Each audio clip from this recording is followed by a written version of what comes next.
Yukinari, wait. Stop. Lieutenant. You must not do this. I must. If you go in there... The grotto of Lord Asaji, restored to him by the Emperor's uncle. They say it's almost a sacred place to him. Yes. And no one enters unless by invitation. He meditates there and writes his poetry. Which, I'm told, is very poor stuff. Well, that's hardly... Told by whom? Who have you been speaking with? A number of people. And I've been reading as well. I haven't slept since I saw you last. Well, I can believe it. Your eyes... What? They're strange. I've been listening and reading and thinking. Then think about this. If you disturb that lord, he'll have you banished. Or worse, you will never see this palace again. I understand that. I told you I was leaving anyway. Or me. See you, yes. But that's all there ever is. I cannot so much as touch your face. Look. Close, but no closer. Trembling fingers. I cannot touch. You must not. I understand that too, Lady Shonagon. Now, excuse me. I must converse with Lord Asaji. The grotto of Lord Asaji.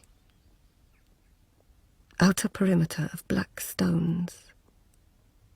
Beyond that, pink gravel and white pebbles. A wall of pine and willow and azalea. A hollowed rock for the washing of hands. The door, very low, one must bow to enter. A roof, half of cedar, half of sky.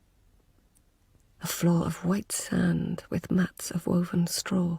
To the east, a hollow stone pillar with apertures, from them the glow of candles. To the west, a seated Buddha, taller than any man. Earth, water, fire, air, spirit, silence. Your blood, policeman. I may have your blood for this, your very head. I beg your patience, my lord. My patience? And your forgiveness. You will have neither. Go. Wait in your quarters for the guards to arrive. I have here a letter. It's from Lord Korechika, the Emperor's brother. Not, I'm sure, addressed to you. No, sir. To the Empress. Then why do you have it? I found it in Her Majesty's archives. You stole a letter from the Empress? No, sir. I copied it. Yukinari, are you weary of this life? This begins to seem like a convoluted way of leaving it. I have Her Majesty's permission to examine certain papers. It is part of my education in palace ways. Though I confess I may have strayed among papers that were not entirely... Palace boundaries can be confusing. If this place were not sacred and I had my sword, I might take your head off, right here. I too am without a weapon, and I washed my hands before I entered. Did you enter under the Empress's order? No, my lord. The order of His Majesty? No, my lord. No one ordered you here? No one unless myself, my sense of duty. What duty? That of a policeman, sir, to investigate crime or the conspiracy to commit crime. I believe I may have discovered evidence of conspiracy. If your lordship will say nothing, and if he insists, I will go to my quarters and await the guards. I will also request an immediate audience with either or both of their majesties. I believe it would be granted. The paper is rustling. Your hand is shaking.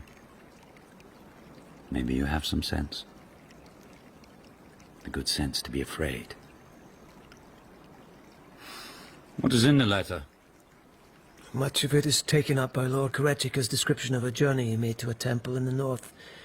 I didn't bother copying those pages. So, what did you find interesting enough to copy? There are passages written in that lordly, poetic style which I confess I... Oh, your mouth is dry. Your throat is tight. I would dearly love cold water. You will have nothing from me. It was not a request, sir, merely an observation. The passages in the courtly manner, metaphor, poetic allusion, they contain some lines about a peacock, a noisy, strutting peacock whose feathers are all saffron-coloured. From the context... Your vocabulary is impressive. Thank you, sir. I may allow you to make an eloquent farewell speech at your beheading. Just before the lines about the peacock, The retired Emperor Kazan is mentioned. He is mentioned again just after those lines. Emperor Kazan retired to become a monk. A monk's robes are saffron-colored. And your knowledge of palace ways, courtly language, they lead you to think... That the reference to the peacock is a reference to the retired emperor. You are saying Lord Korechika made disparaging remarks about Emperor Kazan? Suggesting what? Hypocrisy? No, sir. What then? I suspect the letter... No. Parts of the letter have been forged. Here I must confess I did in fact remove the letter from...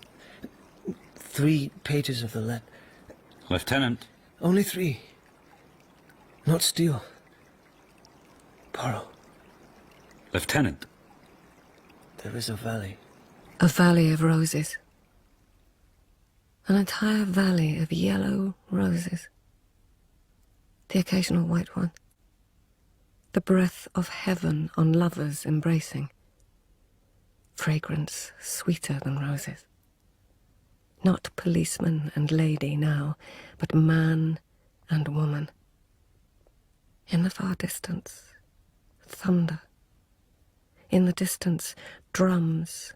Closer now, hoofbeats, closer still, and now, within, the drumming, beating thunder of terrified hearts.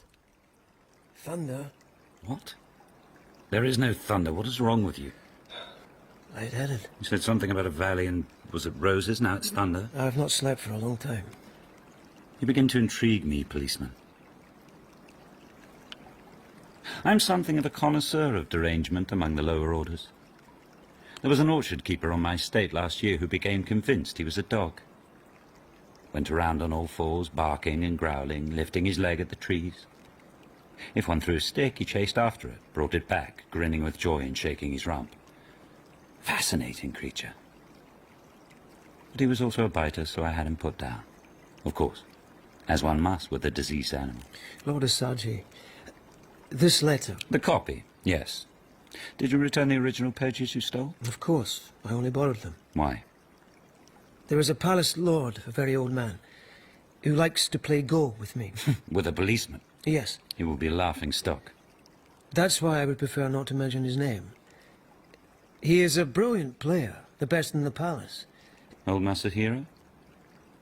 We do wonder how he maintains his game, since he's seldom sober. It's true, sir, that when we play, I drink a little sake and the Lord drinks a great deal. Last night, I may have drunk a little too much. So, your sorry state is a result of no sleep and overindulgence? Partly, yes. What else? Fear? Are you saying you showed the original pages to Lord Masahiro? Go on. I said, go on.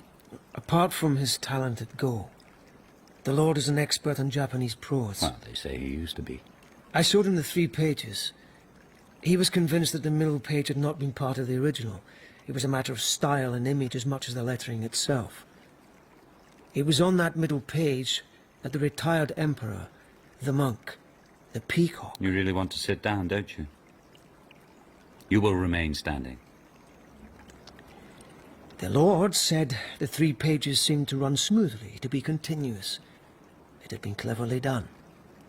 But he was convinced the original middle page had been removed and replaced with a forgery. Had you suspected that? I had sensed something.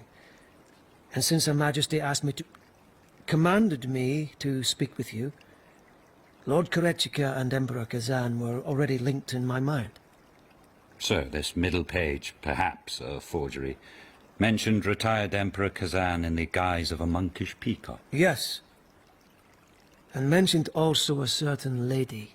What lady? A lady in waiting? No, sir. A high-born lady. Do not use her name. I had no intention of doing so. I did not use the Lord's name. Yukinari, you do indeed intrigue me. I think I know who the lady is. I think I may know who forged that page. And I certainly know who can tell us more about this shadowy business. The Inari mansion on the western edge of the city. You will go there. No, sir. No. You're in no fit state. Rest for a few hours, go there this evening. Here. Drink this. Water and lime. Thank you, my lord. There is a pavilion to the north of the main house. Knock twice, pause, knock a third time. Then go in. Who will I find there? Say this as you enter. There are 3 worms within us who know our sins. You will know then that you are to be trusted. I may have misjudged you, Lieutenant.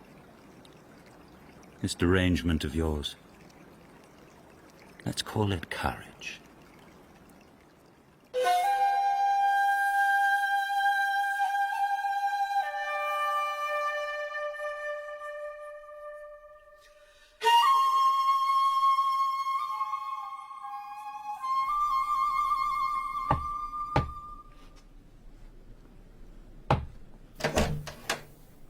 There are 3 worms within us who know our sins. Who's there? Will you come forward, sir, into the light? Yukinari. Who are you? Lieutenant Yukinari. The goddess help us. Takashi? Your old friend. This is impossible. Impossible or not, here I am. Your oldest friend in the world. And you come in with a sword in your hand. Takashi, I was told to meet some lord or other. You and your lords and ladies. But I'm on dangerous ground. That's why... Oh! You are indeed.